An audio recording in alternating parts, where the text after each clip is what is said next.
The last thing the men behind the curtain want is a conscious, informed public capable of critical thinking, which is why a continually fraudulent zeitgeist is output via religion, the mass media, and the educational system. They seek to keep you in a distracted, naive bubble, and they are doing a damn good job of it. In 2005, an arrangement between Canada, Mexico, and the United States was made. This arrangement, unannounced to the public, unregulated by Congress, merges the United States, Mexico, and Canada into one entity, erasing all borders. It's called the North American Union, and you might want to ask yourself why you've never heard of this. In fact, there is only one mainstream reporter who has actually heard of and has had the courage to cover this issue.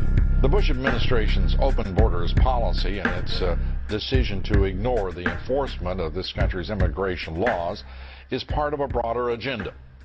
President Bush signed a formal agreement that will end the United States as we know it, and he took the step without approval from either the U.S. Congress or the people of the United States.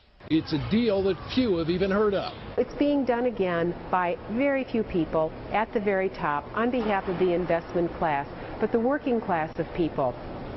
Political officials across our country, from communities, from cities and so forth, they don't know anything about this. This isn't some trade agreement. It is a total removal of sovereignty from these countries, which will also result in a completely new currency called the Amero. Fall. Apart from that, I think one thing people who are dollar-based need to focus on is the Amero. That's the one thing that nobody's talking about that I think is going to have a big impact on everybody's life in Canada, the U.S., and Mexico. The Amero is the proposed new currency for the North American community, which is being developed right now between Canada, the U.S., and Mexico to make a borderless community, much like the EU, and the dollar, Canadian dollar, U.S. dollar, and the Mexican peso replaced by the Amero. By default of this agreement, the American Constitution will eventually be obsolete. You would think that a situation like this would be on the cover of every major newspaper. That is until you realize that the people who are behind this movement are the same people behind the mainstream media, and you are not told what you're not supposed to know. The North American Union is the same concept as the European Union, the African Union, and the soon-to-be Asian Union, and the same people are behind all of them. And, when the time is right, the North American Union, the European Union, the African Union, and the Asian Union will be merged together, forming the final stages of a plan these men have been working on for over 60 years. A one-world government.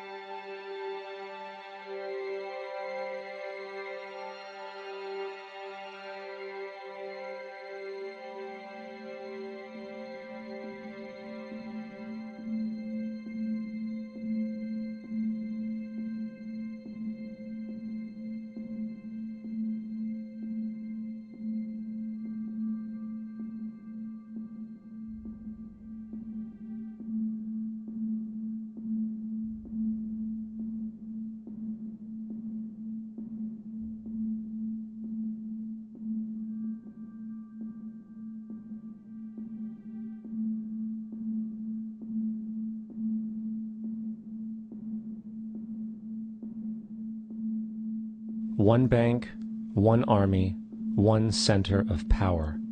And if we have learned anything from history, it is that power corrupts, and absolute power corrupts absolutely.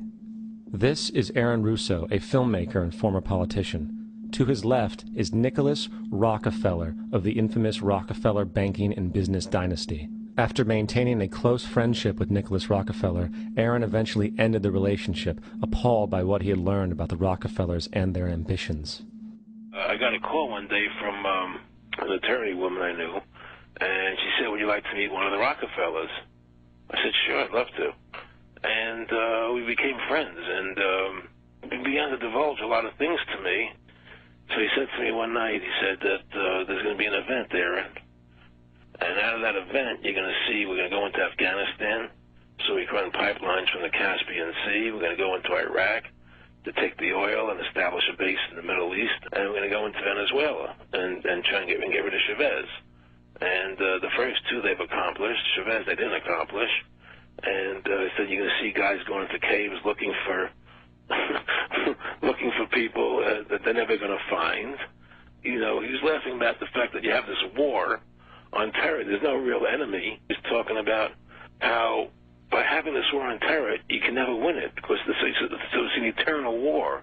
And so you can always keep taking people's liberties away. And I said, how are you going to convince people that this war is real? He says, but the media can convince everybody it's real. I mean, you know, it's just that you keep talking about things. You keep saying it over and over and over again, and eventually people believe it. You know, you created the Federal Reserve in 1913 through lies. You create 9/11, which is another lie. Through 9/11, you're fighting a war on terror, and now all of a sudden you go into Iraq, which was another lie, and now they're going to do Iran. You know, and it's all one thing leading to another, leading to another, leading to another. Now, I would say, what are you doing this for? What's the point of this thing? You have all the money in the world you ever want. You have all the power. I said, you know, you're hurting people. It's not a good thing. And he would say, what do you care about the people for? Take care of yourself and you take care of your family. And then I said, so what are the ultimate goals here? He said, the ultimate goal is to get everybody in this world chipped with the RFID chip and have all money be on those chips and everything on those chips. And if anybody wants to protest what we do or violate what we want, we just turn off that chip. That's right, microchipped. In 2005, Congress, under the pretense of immigration control and the so-called war on terrorism, passed the REAL ID Act, under which it is projected by May 2008, you will be required to carry around a federal identification card, which includes on it a scannable barcode with your personal information. However, this barcode is only an intermediary step before the card is equipped with a VeriChip RFID tracking module, which will use radio frequencies to track your every move on the planet. If this sounds foreign to you, please note that the RFID tracking chip is already in all new American passports.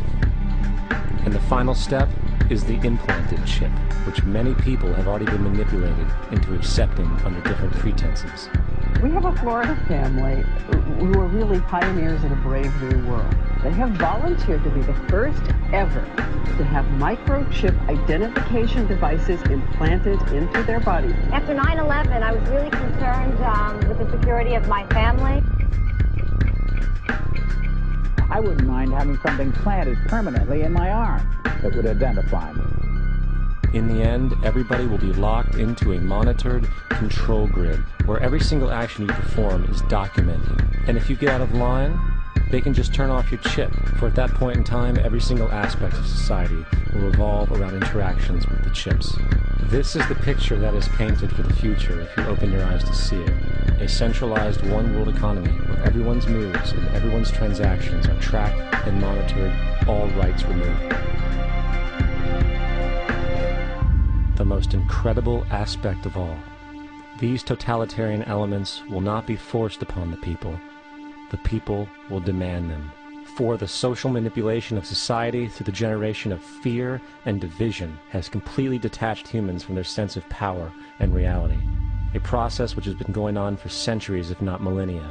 Religion, patriotism, race, wealth, class, and every other form of arbitrary, separatist identification and thus conceit has served to create a controlled population, utterly malleable in the hands of the few. Divide and conquer is the motto, and as long as people continue to see themselves as separate from everything else, they lend themselves to being completely enslaved.